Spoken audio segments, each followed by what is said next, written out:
Say That with Adrian. Today, guest, you've seen him on American History X. Don't Say a Word. And even you picked up this little movie here called Trippin'. He was on that. Runaway Jury, Pearl Harbor, and also in the movie Life.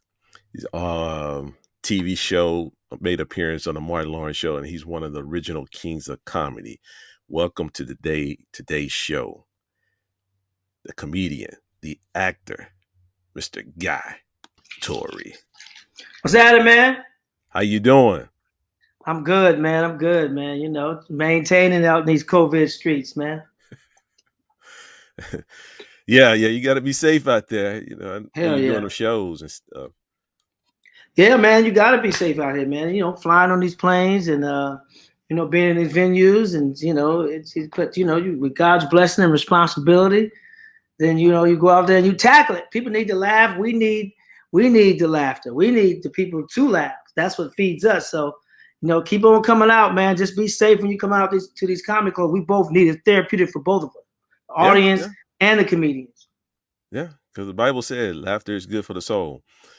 That's right.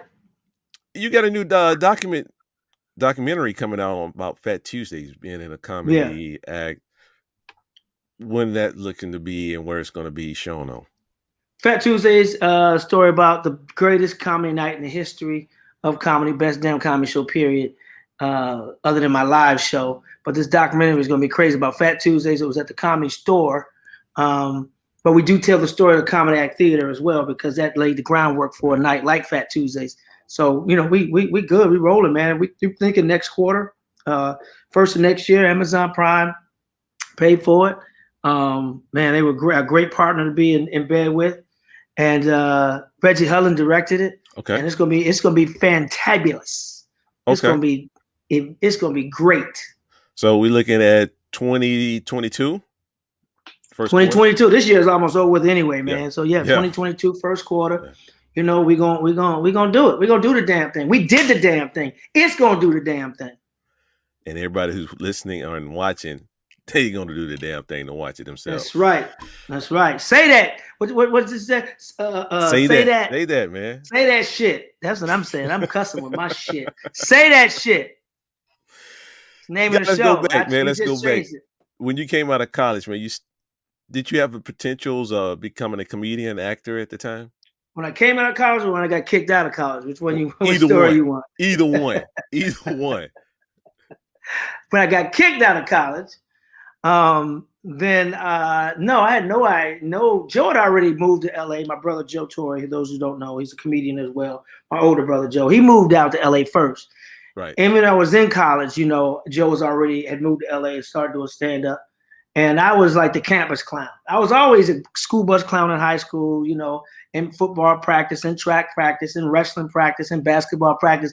I was always cracking jokes on the school bus home, in the school bus going to school. But Joe has moved out to LA to do it professionally. And, you know, once I got kicked out of college, man, I took a bunch of jobs in St. Louis, you know, working at various stores, working for the WIC program. And, after a while, I just saw, you know, it wasn't what I wanted to do. You know, I wanted to do more. I love entertaining. I love cheering people up. I love making people laugh. I love attention, obviously. So comedy was the next step. You know, when Def Comedy Jam came out and I saw Joe, you know, do Def Jam, I was like, and other guys who were my peers doing Def Jam, the Eddie Griffins and the you know, the Cedric the Entertainers and the D.L. Hugleys and the Steve Harveys and the Reggie McFaddens. When I saw those guys doing it, man, the Yvette Wilsons, I was like, yo, I want Adele Givens. When I saw them doing it, man, that was the ticket. That was it. Really? So you left St. Louis. You went to St. Louis and went to L.A. and started your comedy there? I did like the Rams did. Left St. Louis to be more successful. St. Louis people gonna hate me for that, but hell, y'all didn't treat it right. Anyway, yeah, I mean, you gotta leave. You know, gotta leave. Cedric did it. Joe did it. Red Fox did it. Dick Gregory did it. We all are St. Louisans. No disrespect to St. Louis, but to be in that type of field, you need to be where everybody else is, where all the players are. You need to be where the competition is cutthroat and the competition is higher. You can be a big fish in a little pond, and be the man or be the woman walking around your town because Mr. or Mrs. Comedian. But when you move to LA, it's like going from college to pro. Like in college, you play against, other players. You may be better than another player or whatever, right? Offense or defense. Right. You get to the pros, you know what I'm saying? You get to the pros, everybody are All-Americans. You know what I mean? Everybody, the guys are bigger and faster, stronger. So it's like moving from St. Louis to LA is like you move to LA with so many other funny people that you got to iron sharpen iron. It makes you be on your game. So that was the move. And the move, I didn't look back. Didn't look back, not one time. 100 miles running, still running. Yeah, some people get on the stage, they fearful. They say, "No, this is not for me." They love. And being around you at times, man, you really have respect for the people who gets up on stage. I still get nervous. I still have anxiety getting on stage. You can't take the audience for granted. Just because you had a standing ovation in your first show, don't mean guarantee the second show going to be that great. So you always got to, because every comedy show happens once in life. There's no comedy show that happens twice.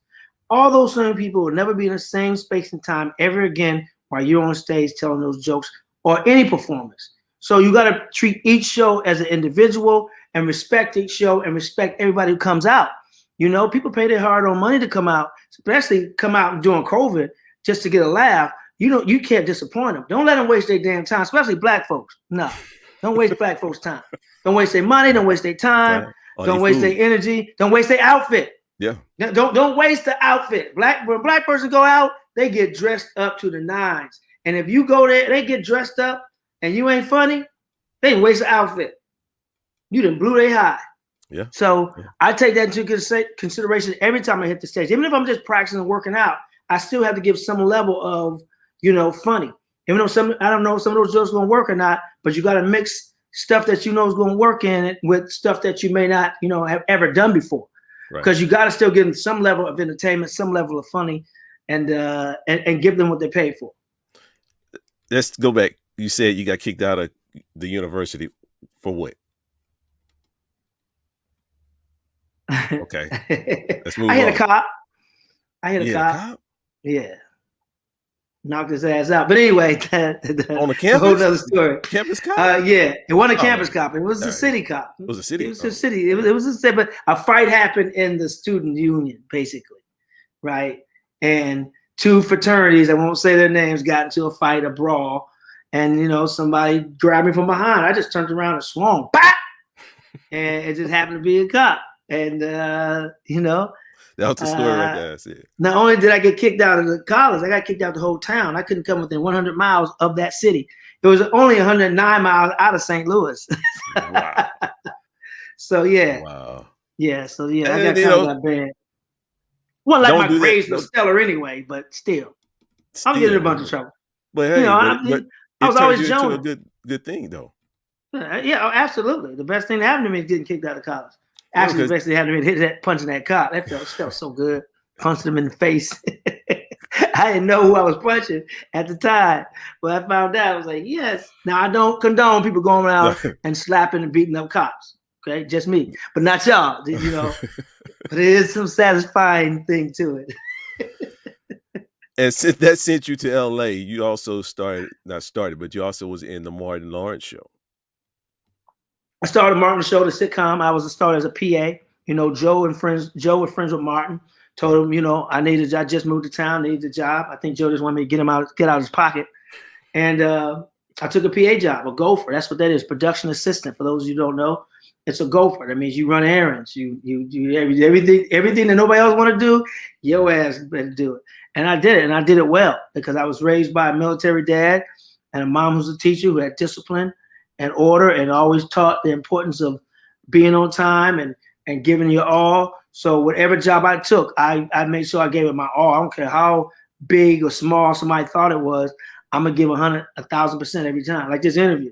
I really don't want to be here, but guess what? I'm going to give it my all. I'm going to give you 100%. Even though I got a million other things to do, I'm do say that shit. I'm saying that shit too. And I just said that shit.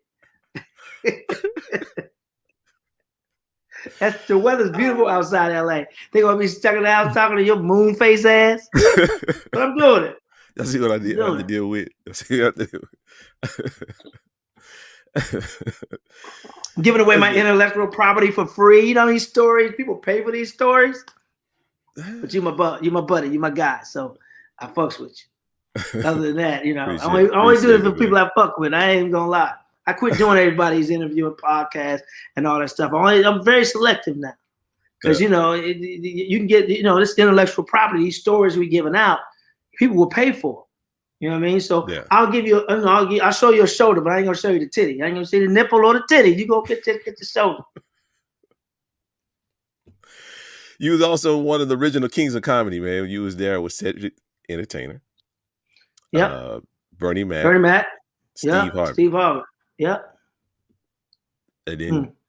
you Hold love. on. Hold on. They ain't paying me either. Let me take this label off this damn water. They ain't paying me either.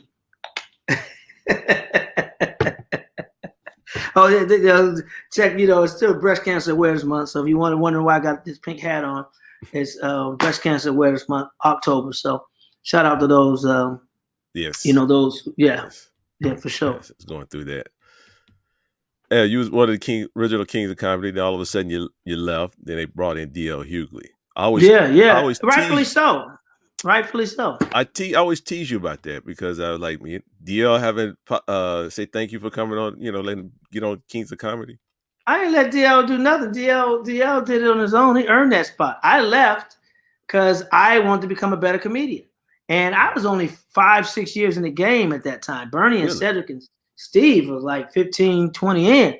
So I was real more like a prince to the Kings of Comedy. When I left, I think the next step was to get somebody who is a king, and DL, was one of the ones who was selling out theaters, 5,000 seaters by himself at that time, maybe even more seats. He had a show on ABC. The Hughleys was on ABC at that time. So it was by Walter Latham, who created the Kings of Comedy Tour and the Queens of Comedy Tour. Rightfully chose the right person for that. As you see, it was a monumental tour, monumental success. Yeah, it was a big success. Big success. Yeah. And in the meantime, you was also doing movies as well at the I same time. shot Life.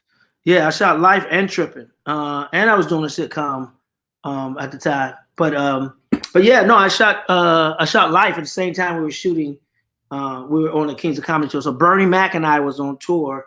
We're together basically the whole week because we shoot from Monday through Thursday, and then we go on the road Friday, Saturday, Sunday, and slaying them jokes. And talking about the class clown, I heard you was the class clown and on the set of Life. Man, everybody was, man. Everybody was funny on that set. Bernie Mac was the funniest. Right. Bernie Mac was definitely the funniest on that set. Bernie Mac was holding court, telling great stories the whole time. But we all clown. I mean, come on, when you're around that caliber of actors and comedians, man, again, iron sharpen iron. And I learned a lot from every one of those guys and females who were in the movie. And we learned from each other. We pushed each other to be great. How much of that movie Life was ad lib? Like, for example, a lot of it. A lot of it. A lot of it, and that's one of the things that really helped that movie be the success and the classic that it is. That Eddie Murphy told the director on the first day, let them go, let them ad lib, let them do it again, let them be free. And when you get somebody, especially that caliber, that trusts you, then wow, sky's the limit. And you can relax and be comfortable. But you can't do that with everybody. You got to make sure the actors you're doing that with are trained, even if they're not trained, disciplined actors. Right. Is the word I'm looking for. Disciplined to keep it, period. Because you remember that piece was taking, place in the 30s, 40s. So you have to, if you're going to ad lib some shit that was out back then. You can't be ad libbing, Google it, and you're doing a period goddamn piece. So you got to ad lib and ad lib right.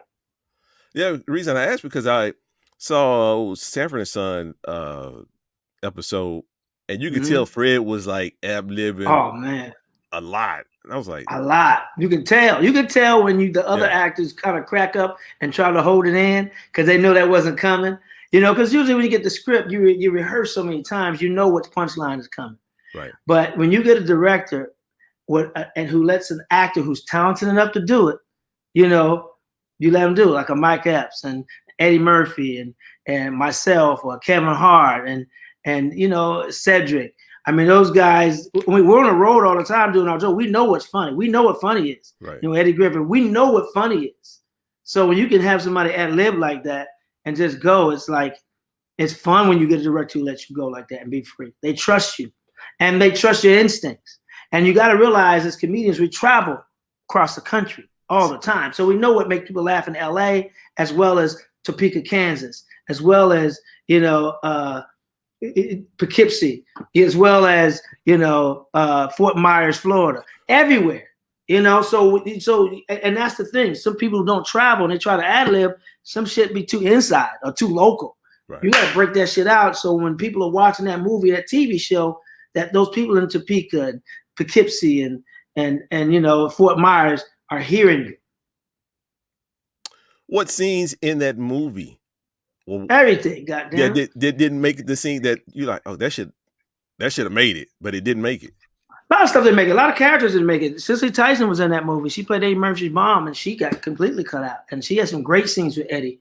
Some really? Very dramatic scenes. Yeah, man. So, a lot of stuff. You can't, especially when you ad lib and stuff. The movie's gonna go a little bit long. So you gotta, as they say in show business, you gotta kill your baby. And when they say kill your baby, it's meaning that some of the scenes that you love, you don't really want to lose, but you gotta lose for time's sake, to keep the story going, or it doesn't work, but it's funny. So it's hard to kill your baby when you're a director, especially if you wrote it. Ted Demme didn't write it. Rest in peace, Ted Demme, who directed it. He didn't write it, but still he's directing it. Right. And it's still his baby, and it's hard to be like, oh, this scene is so good, just doesn't fit. We're 5 minutes over the time it's supposed to be. We gotta cut it. And a lot of times those scenes end up in the deleted scenes, the extras. But now there's no more DVDs. Shit, you didn't just you gotta go get a DVD to see those extra ass scenes. I don't know if they stream extra scenes that get cut out in this new platform. I don't know, but I still keep my DVDs because of that. Somebody throw the DVDs away. It's like, well, it's on streaming now. Yeah, but what about the deleted scenes, those extras, the making of? I love all that shit. What's going in the sausage? I want to see how you made that goddamn sausage. So it's fun when you can have that backstage door open, that curtain, the behind the scenes, the stories that why somebody created this scene, or how you created this character, how you came up with this character. It's not just reading scripts. It's making that character come to life with background shit that may not even make the movie. But when you're playing that character, this is who that motherfucker is. And you gotta research, you gotta build that motherfucker from the womb to the tomb. You also, besides Eddie Murphy, you was in American History X, Don't Say a Word, Runaway Jury. Dramas. Yeah. So do you like playing in drama movies? Or of course. I love dramas more than comedies, because comics, we're dark souls any goddamn way. We're twisted, fucked up, insecure, narcissistic assholes on the inside. And we do comedy to bring light to those areas. So when a comedian can take his comedy ego and throw it out the fucking window and tap into that dark side that we have, then we can make some very great dramatic actors. Eddie Murphy, you've seen him in Sparkle, but in Dreamgirls, Dreamgirls. But in those scenes with Cicely Tyson in Life, he has some very great dramatic scenes. Really? You see, Marlon Wayans does a great job dramatically. Kevin Hart, it's a movie we did, independent movie called With or Without You. No, I take that back. It's called Last Stand. And Kevin played this comedian who had a dummy, a ventriloquist. I can't say that word, but Kevin played some very dark roles in there, which was dope. The movies I've done, American History X, Runaway Jury, even in that movie, The Last Stand, I had to tap into the dark side. Like Anthony Anderson, who did stand up for a minute, but he's a very great dramatic actor and comedic actor. There's a bunch of comedians, man, who can do that drama. Look at Monique. Monique, as funny as she is, she tapped into her dark side and Precious. So, there's a lot of us out there, man, that can take our comic egos and put it out the way and get into that dark side. A lot of times we're always trying to go for the joke. That's our natural muscle. Right. And it takes you being, secure with who you are as a performer and as a comedian to go tap into that dark side and be vulnerable. Being around Michael Douglas, being around Gene Hackman, what did you learn from them as well? A lot. Him and Halle Berry. I mean, every actor I was around, I learned from. Even Ed Norton, of course, in American History X, who's one of the greatest actors of our generation. But the technique, how they study, how they prepare for characters, how they know their mark, where their light is, how they know their moment, how they have respect for the other actors in the scene. A lot of times, a lot of actors are selfish. They just care about themselves and them shining. But you got actors like Ed Norton and actors like, Eddie and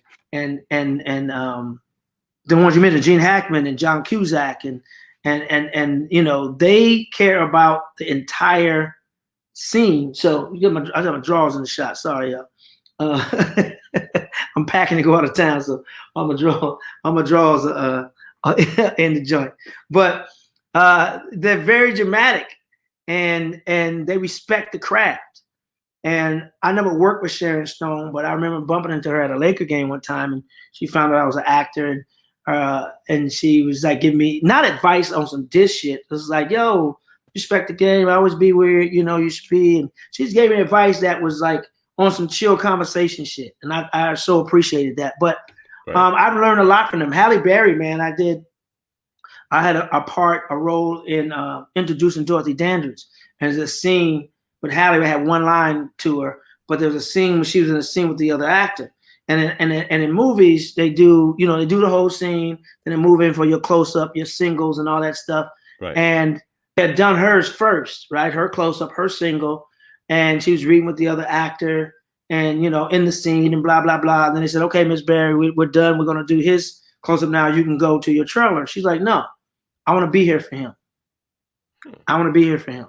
And she wasn't on camera, but she stayed. Because sometimes I get a script supervisor read the lines, and they're not giving the emotion that the other actor would or the energy. So Halle stood there, and even though she was off camera, she did her lines for the other actor. But not only did she read them, she gave the same emotion that she did when it was her close up, so he can get his performance off and get a great performance. And that's respect. And I learned that. And it's crazy because years later, I was in Runaway Jury, and I was in a scene with Dustin Hoffman, another great actor of our generation. Yeah. Dustin had a scene where he was giving his last speech, the closing argument. And in the jury box, it was nothing but cameras. Usually we're sitting there and we can give energy, but they had nothing but all the cameras set up doing his scene. And I said, "What are they shooting?" They said, "Oh, they're shooting Dustin Hoffman's last scene, his closing argument." I said, "Well, where's the jury? How come we're not in there?" So, "Oh, they're cool. They have the cameras in there." And this is closing argument that really the epiphany of the movie that changes the mood on how the jury votes.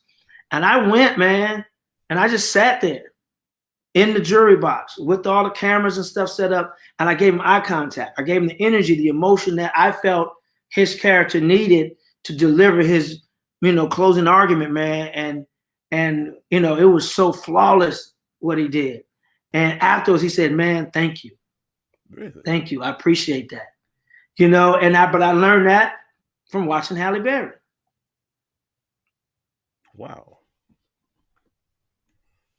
That is so crazy because my role in introducing Dorothy Dandridge was one line. Okay. And it may seem to other actors small. Small world, why are you taking that? I get that sometimes because I'm looking at the bigger picture. You know, like I'm like I can learn from Halle. My agent's manager was like, well, it was only one line. Yeah, but it's Halle Berry. Okay. Yeah, I'm a man, of course. Everybody want to work with Halle Berry, but I learned how professional you were, and what I took from that, I've always carried on every set that I go to, and give the other actor the respect that they deserve when they're doing their close up, and I'm off camera delivering lines. And so I did a Mercedes-Benz commercial years ago, right? And Michael Bay was directing, and it was no lines. It was just blah blah blah. And my agent was like, there's no lines. It's Mercedes-Benz. I said, but it's Michael Bay. Yeah.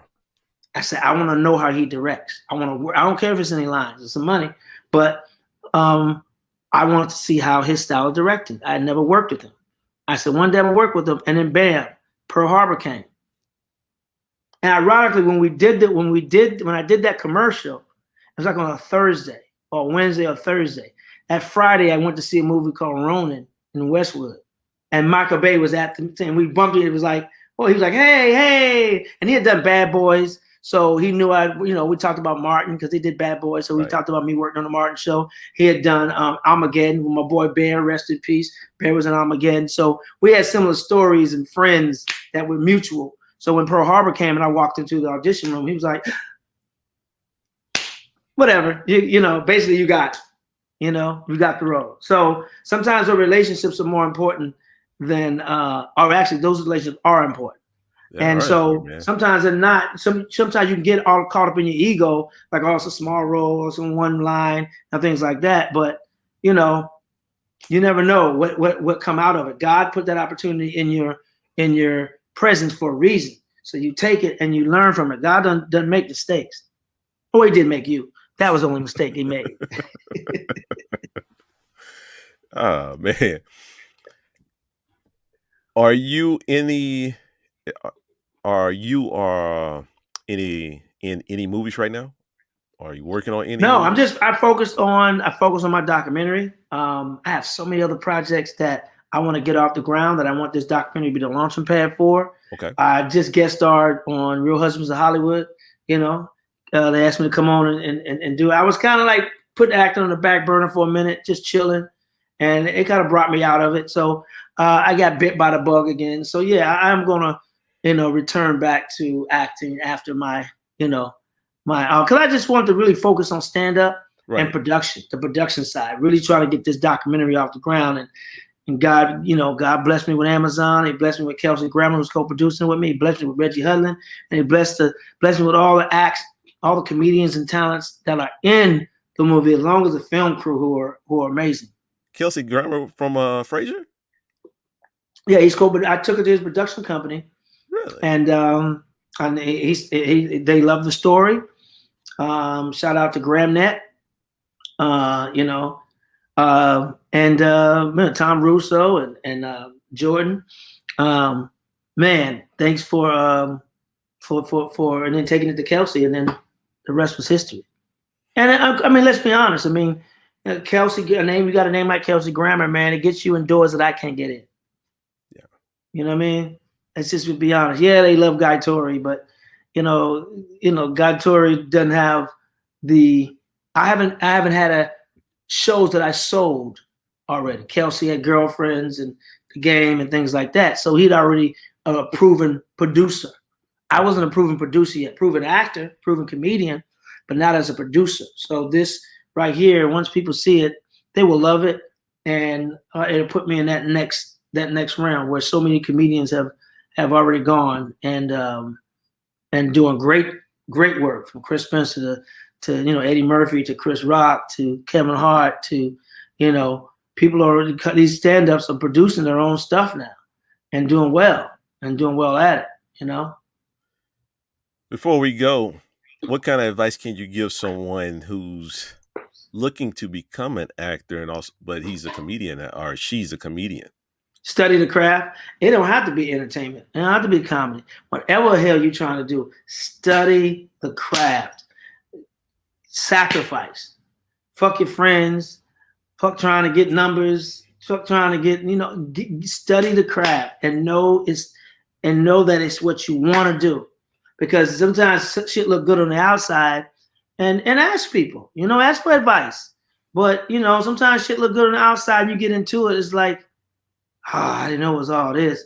If you're gonna get into any entertainment industry, especially stand up or acting, and you're black or female, you better have thick skin, because they're gonna break your ass down in Hollywood. They're gonna tell you you're good looking enough, you ain't tall enough, you ain't black enough, you're too black, or you're not the type we're looking for.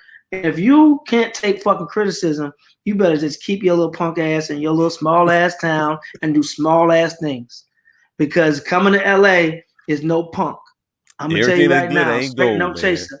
And coming to LA is no punk. So you'll thicken your skin up, save some money, and that's how people end up do something strange for some change and selling a whole of their soul. You don't want to do that. So have some money, have a support system, whatever your faith is. I'm a Christian. God got me through. Whatever you pray to, make that be your foundation. I don't know what worked for you, but I knew what worked for me. I was fortunate enough to have a brother in the game who was out here early. Actually, two brothers. One was in the game, one was in the military. But that helped me a lot, So I was able, I didn't have to save that much money because I had a roof over my head, which is the most important thing. And that allowed me to not be as stressed out trying to make rent when, my brother was pretty much, taking care of it. But I worked my ass off. I wasn't sitting at home. I was in comedy clubs every night for free, or a slice of pizza, or a Pepsi, or a Coke, or a free drink, or $10 working on my craft. And that's how it's done. So my advice is study the craft, take your ego and leave it in your little punk ass, small ass town, bring your little bankroll, and be willing to keep your morals, keep your values, but be willing to go hard in the paint for what you want. Hey, that's a good one. That's a good one. Hey, before we go, my man, to the wall. Before we go, it's time for the BS, man. Honestly, brothers, I thought all the shit I talked was BS already. No. That's real stuff. That's real stuff. I talk a lot of bullshit. This time for the BS, man. Honestly, brothers have a song called "Fight the Power," and in the song, man, they have in the lyrics in the song they say, "All this BS going down." Mm-hmm. What is BS? What's the BS is going down in the Guy Torry world? Give it to me. The BS going down, and man, come on, man, it's still a divided nation. We had 4 years of orange bullshit. And that really divided this country. It really just pulled the Band-Aid off of what this country really is. It's still racist, still sexist, still xenophobic. It's still all that shit. When Obama won, we thought things were good. We thought, okay, this country's moving in the right direction, right? And then it really was, I take the last 3 presidents, excluding Biden. You take Bush, you take Obama, and you take Trump, right? What Al-Qaeda and Bush, and all that, the fake weapons of mass destruction, that was like a toothache, it was a fucking toothache. Like we had a tooth that needed to be pulled, and it was hurting the fuck out of us during the Bush years, right? And then Obama came, and that was Novocaine. Like, yeah, okay, toothache was still there, right? But we had Novocaine on. You didn't feel shit, and was high off that Novocaine. We was all, oh shit, 8 years of this, like, yeah. And then Obama went out of office, and Novocaine wore off. It wore off. And Trump came with some rust-ass pliers, went in your motherfucking mouth and pulled that tooth out with no Novocaine, no numbing, nothing. And wow, rusty-ass pliers, all the germs from the pliers is in that hole now, and it got infected, and now we're infected. And now we got Biden, who, he's trying to bring it back. Right. But, it's going to take a minute because, the last administration fucked this country up. And I'm going to say it. And those who don't like it, I give 2 rats ass about you. Come see me. But it fucked this country up. And no, that's America. That's some real shit. That's some real shit. Mr. Guy Torry, my man, I want to thank you, my man. He's coming to a city near you. He has the best damn Oh yes, I don't know when it's comedy airing, but show. I'm in Addison, the Arlington Improv. I don't know when it's airing, but it's this coming weekend, which is the 7th and 8th and the 10th, right? 8th, Right. 9th, 10th, 8th, 9th, right? 10th. I'm in Denver, Colorado on the 15th for a special show. Go to my Instagram; I'll be on there. Keep following me. I'm in Detroit on the 16th of October, right? Then I'm in Nashville the 4th and the 5th and 6th of November. Then I'm in Hartford, Connecticut at the end. I'm in Hartford, Connecticut at the end of October. I'm sorry, Hartford, Connecticut, Funny Bone, end of October. So yeah, so those are my dates that are coming up. And I'm in Dayton, Ohio, Thanksgiving weekend. Dayton, Ohio. In Ohio, yeah, I It's got the Columbia, best South damn Carolina coming comedy up. show coming to your city. Cleveland Improv, yes, it is. Uncut, unplugged, unbelievable, and naked as a motherfucker. Check him out. In fact, I'm gonna get Guy, naked right now. I'm gonna get Guy naked right Torry. now before you even come to the show. Take my motherfucker. I'm getting naked. I'm getting naked, and you standing looking, Adrian. Hey, Come on, hey, bro. You supposed to we turn away. You gotta supposed to go. go and put We take it gotta off. go. Hey, I'm it's getting nice seeing. Hey, good seeing you, man. Good to see. Hope to see you. Good to see you. Boy, here. all And right. hey, good to see you, man. Thank you for coming on. Look forward to see you on the movies. It's Guy Torry, man. Thanks a lot, Doc. All Whenever right, you man. feel yourself at the end of the rope, tied, not hold on tight. Remember the bottom line. Ain't nobody bad Put it like around you. somebody you don't like neck. That's what I do. Got